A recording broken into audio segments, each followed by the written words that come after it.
Cuando la mayoría de la gente imagina la armadura alemana en la Segunda Guerra Mundial, no piensan en los caballos de batalla, piensan en las celebridades.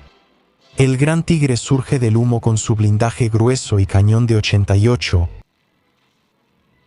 El Pantera, elegante y letal, acecha como un gran felino sobre orugas de acero.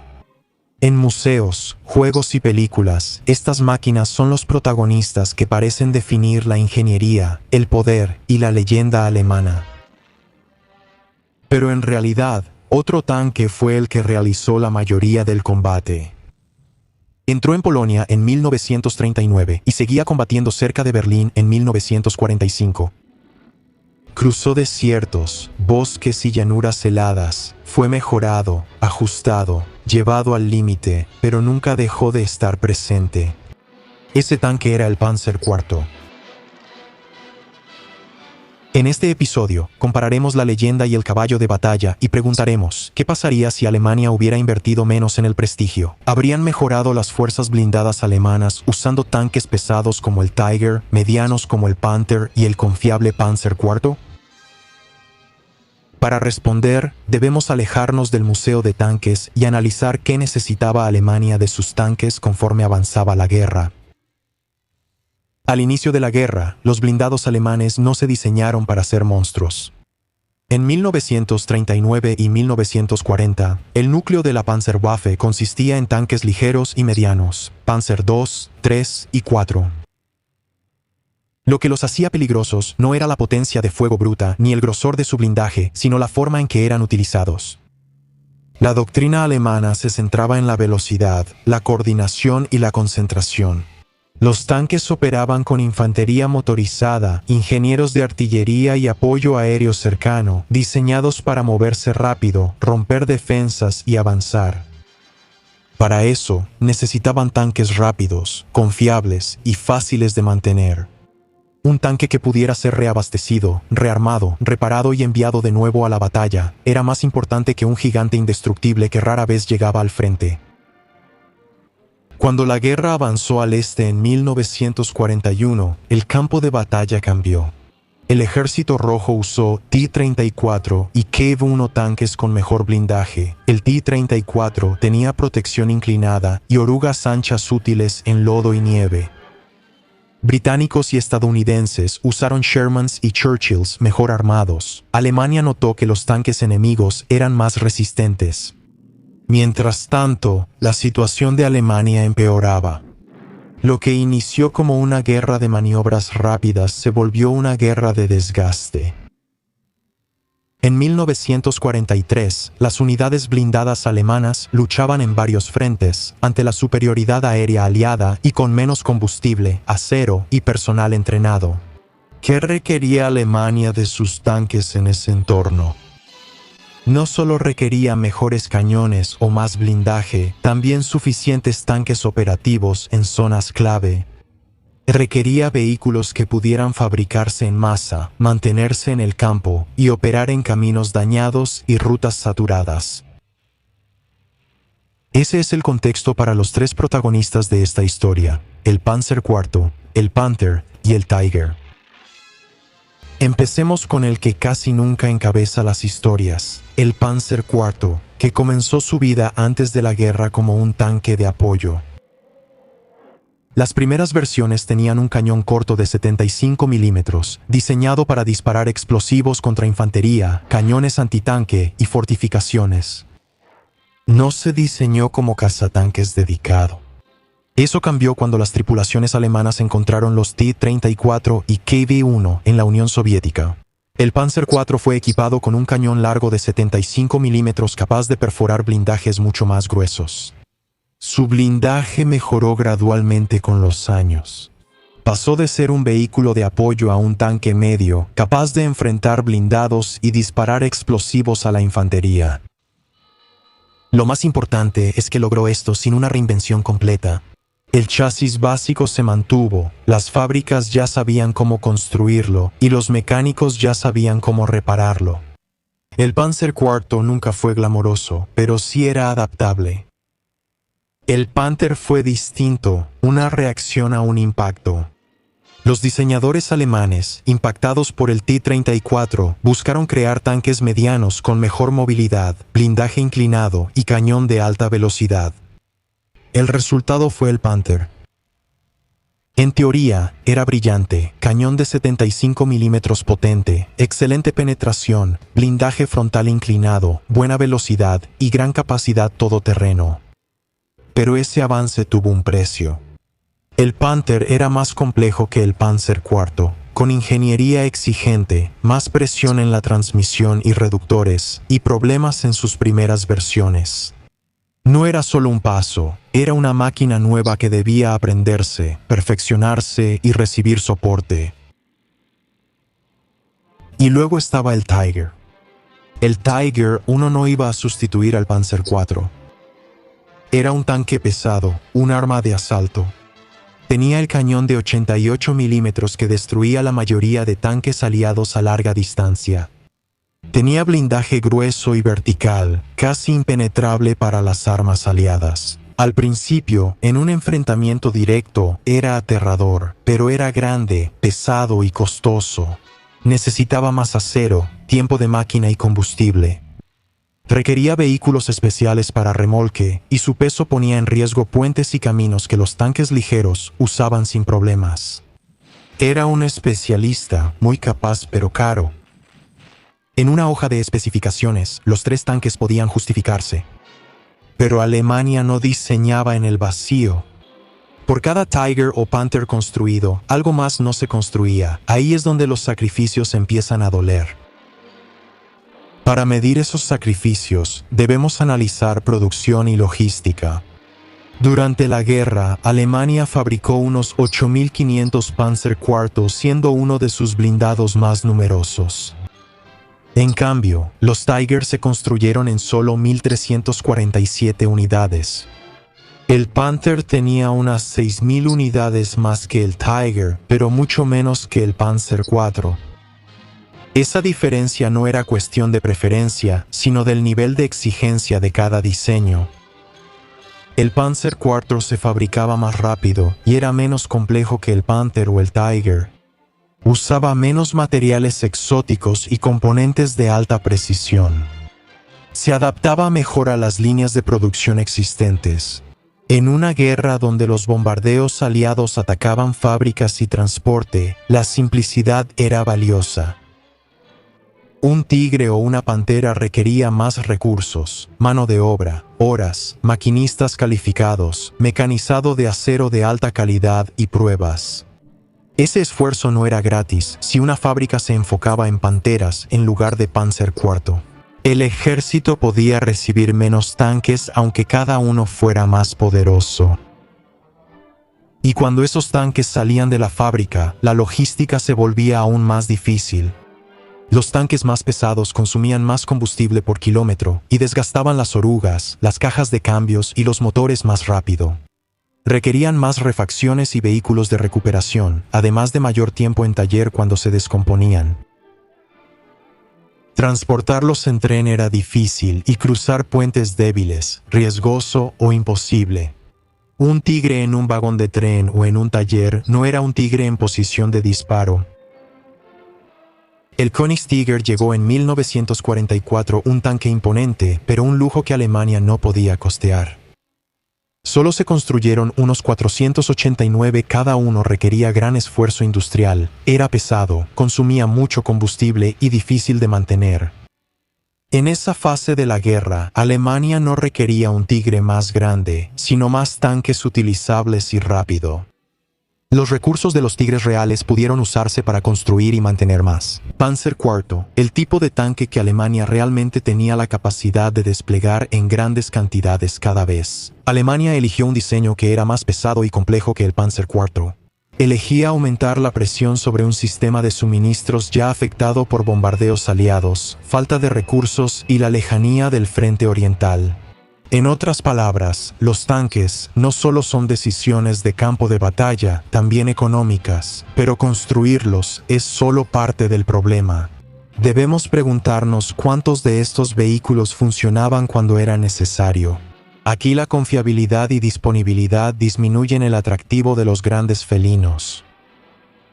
El Pantera y el Tigre tuvieron serios problemas mecánicos al inicio de sus servicios. La transmisión y el sistema final del Pantera soportaban mucho estrés. El peso del Tigre dañaba su tren motriz y suspensión. Sus sistemas complejos aumentaban las posibles fallas y el tiempo de reparación. Los equipos de mantenimiento mejoraron la situación con el tiempo. Más tarde, los Panteras eran más confiables que los primeros modelos. Las tripulaciones aprendieron a operarlos con más cuidado y las unidades almacenaban mejores refacciones. Pero la realidad básica seguía siendo que eran máquinas exigentes. El Panzer IV era un diseño maduro. Estuvo en servicio desde el inicio de la guerra y su diseño y sistemas eran bien entendidos. Sus mejoras fueron evolutivas, no revolucionarias. Los talleres de campaña sabían desarmarlo y armarlo, las refacciones eran conocidas y la logística ya estaba establecida. La diferencia aparecía en los informes de fuerza. Una unidad con 40 Panteras podía tener solo la mitad o menos operativos, especialmente en condiciones difíciles. El resto está en reparación, esperando refacciones o con problemas de movilidad. Una unidad de Tigres, con pocos tanques, veía su poder de combate variar mucho por averías y recuperaciones. Una unidad formada alrededor de Panzer IV, aunque estaba lejos de ser inmune a los problemas mecánicos, generalmente tenía un mayor porcentaje de sus vehículos listos para combatir. Eran más fáciles de operar, reparar y menos dependientes de piezas frágiles en el frente. Los comandantes no luchaban con el número de tanques de la tabla del batallón, sino con los que realmente podían arrancar esa mañana.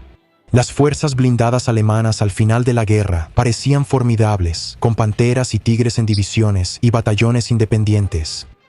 En realidad, la historia era desigual, vehículos impresionantes, pero escasos, rodeados de máquinas modestas que hacían la mayoría del trabajo diario. ¿Y cómo fueron esos compromisos? Cuando empezaban los combates, las fortalezas de Tigres y Panteras eran reales y aterradoras. En campo abierto y con buen tiro, un Tigre oculto dominaba los accesos. El cañón de 88 milímetros tenía más alcance que la mayoría de los tanques aliados, permitiéndole destruir vehículos enemigos antes de que respondieran. Las tripulaciones aliadas que lo enfrentaron lo recordaban vívidamente y con temor. El Panther, con su cañón de 75 milímetros de alta velocidad y blindaje frontal inclinado, lograba algo similar. Cuando se usaba defensivamente para enfrentar al enemigo, era difícil de destruir y muy letal a distancia. En ciertas circunstancias, pocos Panthers o Tigers causaban pérdidas desproporcionadas. Esa es la historia que cuentan los mitos, pero hay otra, un nivel superior a cada enfrentamiento, donde unos pocos grandes felinos lograron impresionantes conteos de bajas. Hubo muchos días de batalla donde las unidades requerían tanques para apoyar a la infantería, cubrir retiradas, tapar brechas o responder a avances aliados inesperados. En esos roles, la cantidad y disponibilidad eran más importantes que la superioridad. Una división Panzer con algunos Tigres, muchos Panzer IV servían como brigadas de bomberos o puntos fuertes, pero seguían manteniendo la línea, escoltando columnas y combatiendo en muchas escaramuzas. Eran tanques que podían estar en todos lados, la división los requería a diario, más que a los grandes felinos pesados y temperamentales. En combates en ciudades, bosques o setos, la ventaja del fuego a larga distancia disminuía. Disparos laterales, emboscadas y andanadas de artillería castigaban a todos los tanques, sin importar qué tan grueso fuera su blindaje frontal. En esos entornos, un tanque más simple y ligero, además de barato de reemplazar, tenía sentido.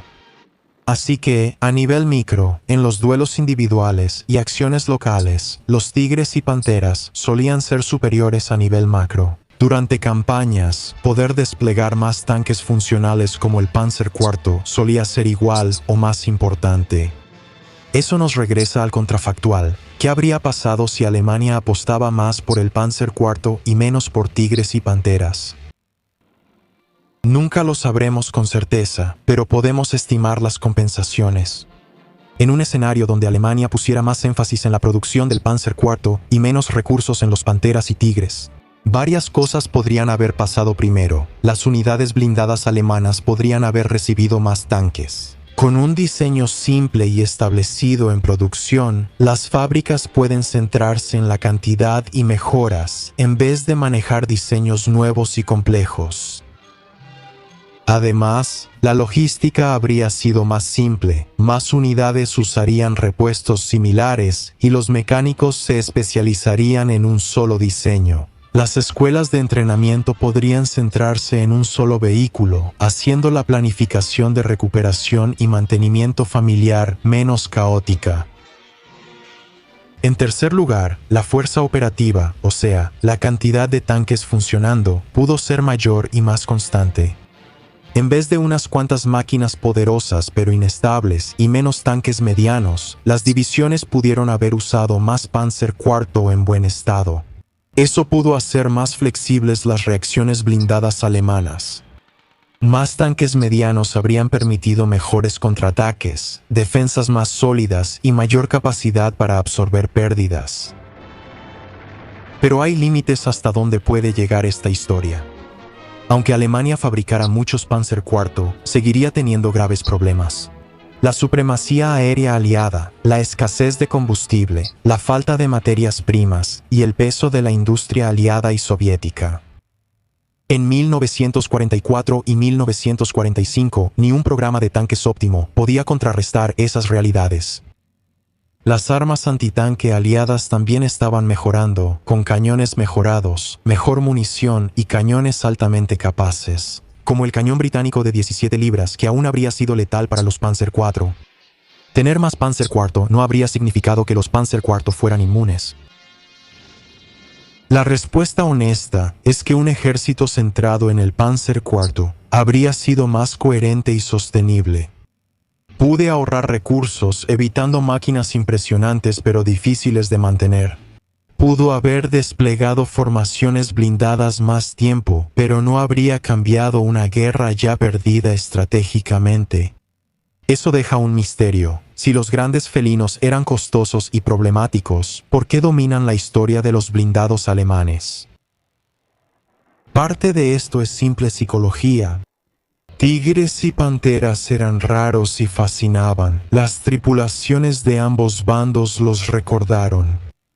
Los tanquistas aliados que sobrevivían a un encuentro con un tigre solían contar esa historia el resto de sus vidas. Estos hechos quedaron en memorias, informes y relatos populares.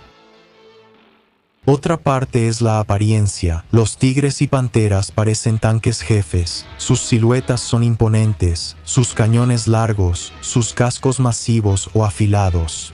Parecen la encarnación de la ingeniería alemana. En los museos, los visitantes se agolpan para verlos. En los juegos y películas, son las estrellas obvias. Después de la guerra, fue fácil para los narradores envolver la guerra blindada alemana en la imagen de estos grandes felinos y dejar que el más modesto Panzer IV se desvaneciera en el fondo. El Tiger y el Panther se volvieron símbolos de la destreza blindada alemana y, a veces erróneamente, de su supuesta superioridad técnica. Pero cuando dejamos de lado la leyenda y observamos las cifras de producción, la logística, los informes de preparación y la cobertura en el campo de batalla, surge una imagen diferente. El Panzer IV, y no el Tiger ni el Panther, fue el tanque que lideró la guerra blindada alemana de principio a fin. La máquina estuvo en Polonia, Francia, Norte de África, Unión Soviética, Italia, Normandía y las ruinas del Reich. Lo hizo porque era suficientemente bueno y podía producirse y mantenerse en grandes cantidades. ¿Alemania eligió tanques equivocados? Nadie puede negar el poder táctico del Tiger y Panther. Ubicados en el lugar y momento adecuados, eran temibles asesinos de tanques y difíciles de destruir. Pero a nivel operacional y estratégico, Alemania destinó acero, combustible, capacidad de fábrica y talento de ingeniería muy valiosos a máquinas de prestigio que estaban cada vez más fuera de sintonía con las realidades de una guerra industrial larga y agotadora.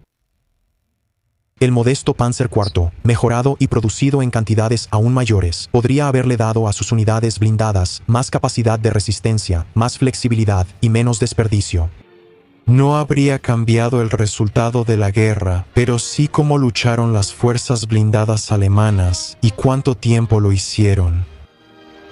El Tiger y el Panther simbolizaban tanto los problemas como las fortalezas de Alemania. Poderosos y temidos, pero demasiado costosos para un país que luchaba contra el mundo.